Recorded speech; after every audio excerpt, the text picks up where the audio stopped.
आज भारत की महिलाएं पुरुषों के साथ कंधे से कंधा मिला के चल रही हैं। फिर चाहे वो भारत को कोई टफेस्ट एग्जाम क्रैक करना हो, ओलंपिक में मेडल लाना, क्रिकेट में ट्रॉफी उठाना या एंटरटेनमेंट इंडस्ट्रीज में कोई ट्रॉफी अवार्ड जीतना हो, हर जगह भारत की महिलाएं अपना अच्छा प्रदर्शन कर रही हैं।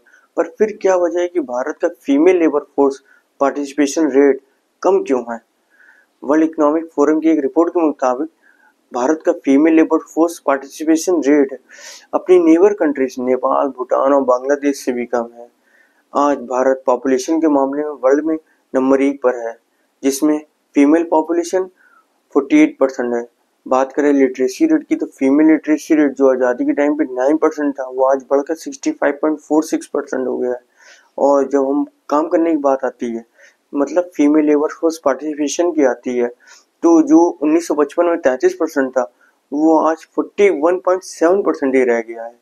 आज भारत का female labour force participation rate world में 187 कंट्रीज में 165वीं पोजीशन पे है, जबकि हम चाइना और यूएस के तरह के डेवलप्ड कंट्री बनने जा रहे हैं। ऐसी क्या रीजन है कि फीमेल लिटरेसी रेट तो बढ़ रहा है पर female labour force participation rate नहीं? क्या सही में भारत की महिलाएं सिर्फ पढ़ना चाहती हैं, काम करना नहीं? ऐसा बिल्कुल नहीं है। आईएलओ इंटरनेशनल लेबर ऑर्गेनाइजेशन की एक रिपोर्ट के मुताबिक 52% महिलाएं काम करना चाहती हैं, पर केवल 19% ही महिलाएं काम कर पा रही हैं। तो ऐसी क्या वजह है कि कुछ ही वुमेन्स काम कर पा रही हैं, बाकी नहीं? तो इस वीडियो में हम जानते हैं, तो लास्ट तक बने रहिएगा और लास्ट में इसके सॉल्यूशंस पे भी बात करेंगे। चलिए जानते हैं। पेट्रियार्की थिंकिंग, ये हमारे इंडियन कल्चर में हर इंडियन फैमिली में एक ही रूल फॉलो होता है कि महिलाएं घर संभालेंगी और पुरुष बाहर जाके काम करेंगे। करीब 90,000 महिलाओं पुरुषों में किए गए सर्वे के अनुसार 53% महिलाएं ऐसी हैं जो 17% पुरुषों के कंपेयर में घर से बाहर ही नहीं निकलती हैं।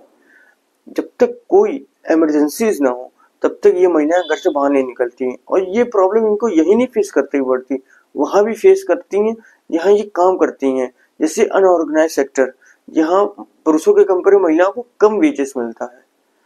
हाउस होल्ड रिस्पॉन्सिबिलिटीज, एक रिपोर्ट के मुताबिक 45% महिलाएं ऐसी हैं जो चाइल्ड केयर और पर्सनल कमिटमेंट के चलते काम करने के लिए बाहर जा ही नहीं पाती हैं, क्योंकि ये सब काम करते ही करते उनको पूरा दिन निकल जाता है। द इकोनॉमिक टाइम्स की रिपोर्ट के मुताबिक ऐसी महिलाएं जो 7.2 आवर्स पुरुषों के 2.8 आवर्स के कंपेयर में घर के कामों में निकाल देती है, जिसके लिए ना तो इनको कोई सैलरी मिलती हो और ना ही कोई अप्रिसिएशन, क्योंकि ये तो इनकी रिस्पॉन्सिबिलिटीज होती हैं। और थर्ड, सेफ्टी इश्यूज, ये शायद वुमेन्स की वर्क फोर्स के लिए सबसे बड़ी रुकावट है, क्योंकि कोई भी महिला अगर घर से बाहर जाके जॉब करने के लिए होती है तो सबसे पहले उसका ये ध्यान रखा जाता है कि वो कितने बजे जाएगी, कब जाएगी, कहाँ जाना है, कैसे जाना है, इन सब बातों का ध्यान रखा जाता है। और अगर वो अपने शहर या गांव से बाहर जाके जॉब कर रही होती है तो वहाँ कौन रिलेटिव्स या फ्रेंड्स रहता है जहाँ हमारी बच्ची सेफ रह सकती है, इन सब बातों का ध्यान रखते हैं।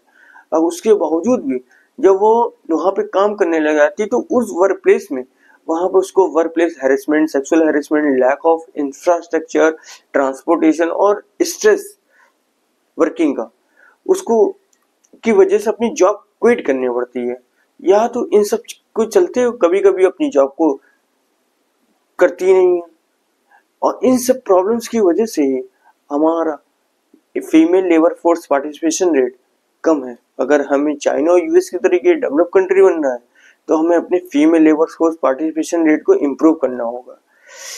इसके सॉल्यूशंस पे अगर फोकस करें तो हमें सबसे पहले वर्क प्लेस वाली जगह पे safe environment, flexible working hours और इक्वल अपॉर्चुनिटी देनी चाहिए, जिससे कि ज़्यादा से ज़्यादा महिलाएं वर्कफोर्स में पार्टिसिपेट कर सकें।